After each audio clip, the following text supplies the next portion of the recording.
Hi, I'm Larry Ripka, Chairman and CEO of the Valmark Financial Group. And today we're going to talk a little bit about IUL versus VUL, two popular forms of permanent life insurance. I first started talking on this topic about 12 years ago when IUL products were first coming out, and I was asked to do a debate with John McSwaney at the Forum 400. And now on the surface, people might say, boy, these products look a lot alike. Both have upside tied to equity performance. They may look a lot alike on the surface, but that's where some of the similarities end. And we're going to be talking about that a little bit. If you look at this slide that I've got up on here, you'll see two white cars that look to be very, very fast. One is the brand new 2020 Corvette with a 500 horsepower engine. The other car is a kit car where the pieces are purchased in Bulgaria and you bolt them onto a car called the Pontiac Fiero, which was a car that ceased to be sold about 15 years ago. I think if you drove both cars, you would experience a significant difference. And I think the same thing is true for policyholders who either buy a VUL or an IUL. Illustrations may look the same, or you may say, boy, this one looks like it takes more benefits out of it. But we really need to look under the hood to know what we can expect for clients with each. Now, the variable product has really been around since the 1970s and is a security. Clients who buy this product would get a prospectus, and all of the sales materials are subject to FINRA rules and now best interest classification.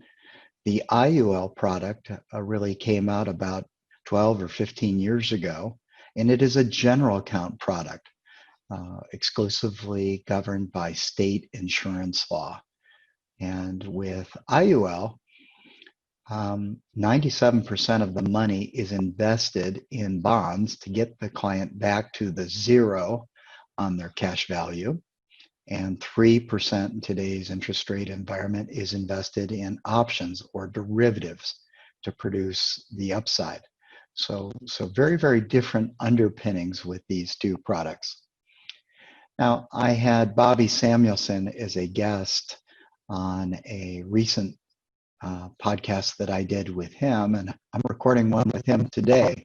So we've been talking a lot about this. And what does today's low interest rate environment mean, particularly for IUL? Well, given that interest rates are very low, it means there's less dollars or more has to go into the bond bucket to get back to the dollar than before. And that leaves less money to buy options. And at the same price, options have gone up in price. So if we look at the graph that Bobby has put together, in today's interest rate environment with new money coming in, we are seeing a cap on IUL that is affordable of about 5.5%, which really means illustrated rates below 4%. Significantly less than policyholders are being shown or promised today. So kind of like the kit car, it may look like it can go 100 miles an hour, but with a little 4-cylinder engine, it will be straining to maybe do 60 or 65 miles an hour. And the same thing is true with the economic engine of the IUL contract. Nothing wrong if the consumer expects 3.5% or 4%, but significant disappointment if the consumer is really expecting a 10-cylinder engine that's going to offer double-digit returns on cash value. The main thing that confuses consumers is the illustrated rate. And there's been a lot of debate about this, and I talked a couple weeks ago about AG 49, where the insurance commissioners were looking at reining in overly aggressive IUL rates. And it again goes to what is affordable and what is the consumer likely to get. So at the AG 49 limited rate, which is based on a 45% options profit for life insurance companies, consumers are being shown rates of somewhere between 6 and 6.5%. And if we looked and said, what is the probability of that occurring in today's interest rate environment, we would be looking at about a 6% chance that the consumer would get what they were promised or more. If we looked for a comparable rate on a variable product, it would be somewhere in the range between 13 and 15%. We're not even allowed to show that. And most producers would be aghast if you showed a client more than 10% on a variable product. Now, if we tried to say, well, what would be a 90% probability in today's environment of occurring with an IUL product, it's really something just a little north of 3%. So it shows just how aggressive these illustrations are. Now, I was going through this presentation with Caleb Callahan talking about the Fiero, and I think Caleb maybe remembers those or had a friend who had them.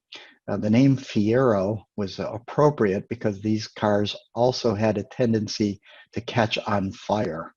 So I guess our bonus quiz question is, what do IUL contracts illustrated at the AG 49 rate and Fieros have in common? They are likely to catch on fire, or they may catch on fire. Not something you want either in your car or your life insurance. So that's kind of a little tutorial for today on IUL versus VUL. As I think about living out the golden rule, most of the policies I own are variable. Part of the reason we started the Valmark Financial Group was so that advisors could have access to the best variable products as a broker-dealer across all manufacturers. And here at the Valmark Financial Group, we are here to help bring the golden rule to life. So we should be recommending to customers the same things that we would buy ourselves. So thanks for joining us today.